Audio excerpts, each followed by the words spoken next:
Yan. So, ganyan, tapos kinakain ng ganyan, tinitinidor. Hindi na. Kamayin mo. Pilipino tayo eh.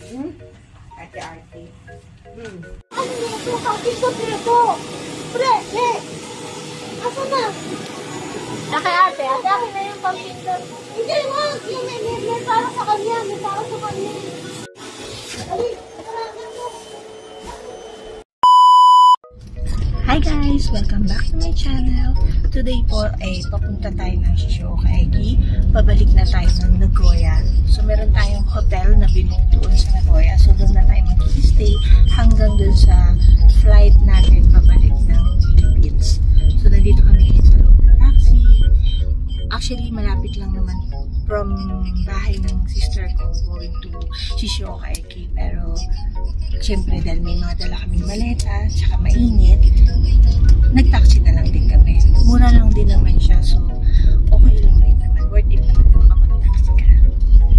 Mamaya papakita ko sa inyo yung Shizuoka Eki, kaya watch till the end. Bye!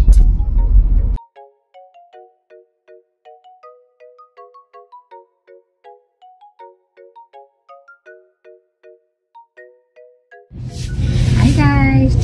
We made it into Shinkansen. So, nandito kami ngayon sa loob ng Shinkansen train going to Nagoya. So, medyo hindi na ako nakapag-vlog dun sa may Shizuoka Eki kasi nagmamadali na kami. On time kasi dito. So, kailangan pag sinabing or nakalagay na sa ticket mo kung ano yung oras, kailangan sumunod ka talaga sa tamang oras. Kundi may iwanan ka ng train, maghihintay ka na naman ng another minutes para dun sa next train na darating, sa sayang yung oras, diba guys? Kaya hindi na ako nakapag-vlog dun sa Shizuoka Eki. Pero meron akong ilalabas na isang vlog na ando doon yung Shizuoka Eki. Pumunta rin kasi tayo doon last time. May hinanap tayong bank dahil kailangan natin na mag-transact. Ito yung anak ko. Simangot na siya guys.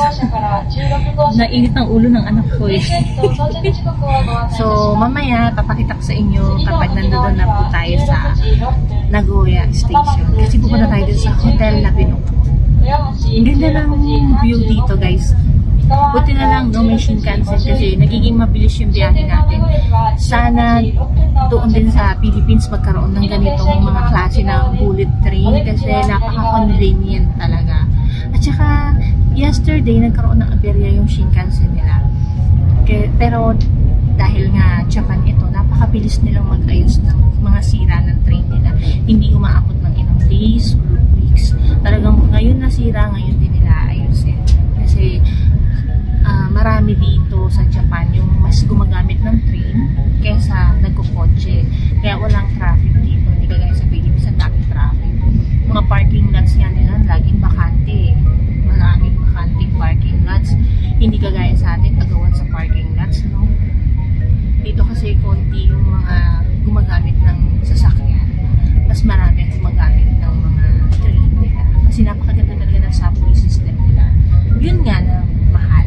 Mahal ang mag-train dito. Mahal ang transport dito sa Japan. Kaya kapag pumunta kayo dito sa Japan, talagang kailangan prepare kayo tungkol sa budget para sa transport. Pero napaka-fulfilling kapag nagbiyahe ka ng by train, lalo na yung mga Shinkansen. Kasi ang lalayo ng lugar, pero mapupuntahan mo lang siya in just an hour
北海道線、中央線、関西線と名鉄線、近鉄線、青森 Hi guys! Nandito na tayo ngayon sa Nagoya.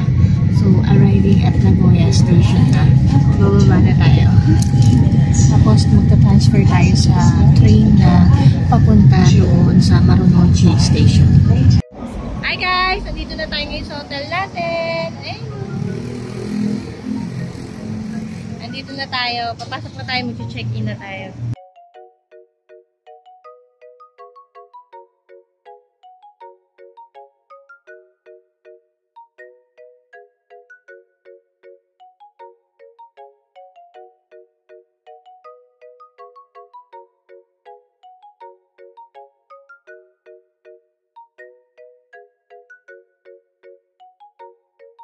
Hi guys! Ayan, nakalabas na tayo ng hotel. Tapos na tayo mag-check-in doon.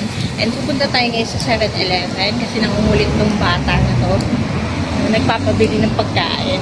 So, mamaya kasi tayo pupunta for the dinner. And, okay naman yung hotel.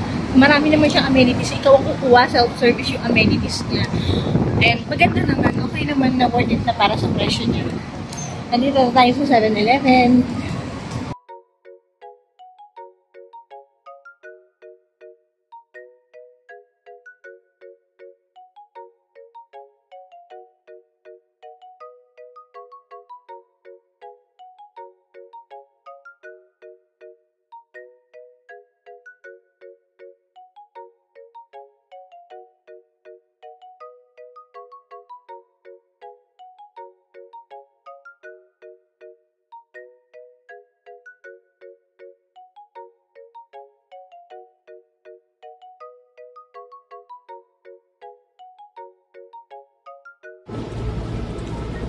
Ayan guys, nag-iinit ako ng pagkain ngayon.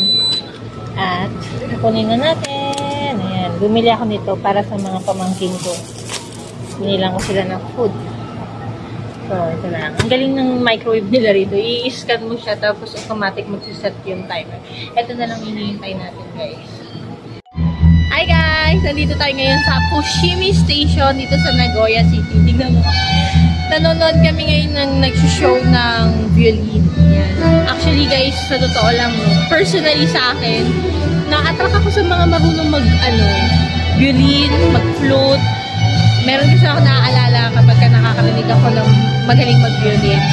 And eto, kagaya nito, ang galing-galing niya. Kaya pa siya ng mga tao, ang galing talaga. Ang galing niya.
Ayan! Tawag tayo ngayon guys.